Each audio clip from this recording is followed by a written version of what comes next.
Exodus chapter 1. Israel multiplies in Egypt. Now, these are the names of sons of Israel who came to Egypt with Jacob.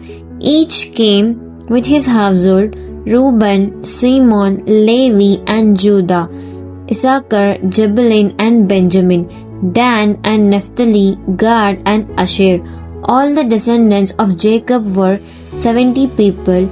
Joseph was already in Egypt. Then Joseph died, and all his brothers and all the generation, but the Israelites were prolific and increased greatly. They multiplied and became extremely strong, so that the land was filled with them.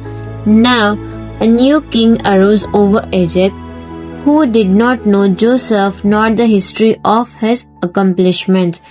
He said to his people, "Behold, the people of the sons of the Israel are too many and too mighty for us. They greatly outnumber us.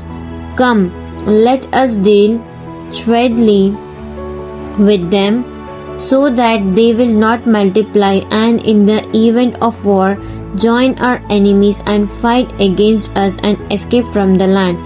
So they set taskmasters over them to oppress them with hard labor. And the sons of Israel built Pithom and Ramses as storage cities for Pharaoh. But the more the Egyptians oppressed them, the more they multiplied and expanded, so that the Egyptians they did and were exasperated by the Israelites. And the Egyptians made the Israelites severe rigorously, forcing them into severe slavery. They made their lives bitter with hard labor in mortar, brick, and all kinds of field work. All their labor was harsh and severe. Then the king of Egypt said to the Hebrew midwives, one of whom was named Shiphrah, beauty, and the other named Puah, splendor, "When you act as midwives to the Hebrew women and see them on the birth stool, if it is a son, you shall kill him, but if it is a daughter, she shall live." But the midwives feared God with profound reverence and did not do as the king of Egypt commanded, but they let the boy babies live. So the king of Egypt called for midwives and said to them, "Why have you done this thing and allowed the boy babies to live?" The midwives answered Pharaoh, "Because the Hebrew women are not like the Egyptian women.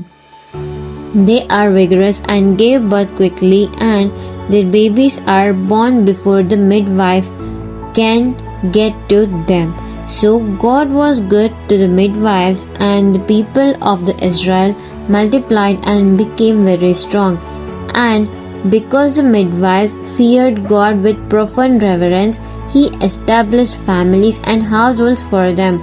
Then Pharaoh commanded all his people, saying, "Every son who is born to the Hebrews must be thrown into the Nile, but every daughter you shall keep alive."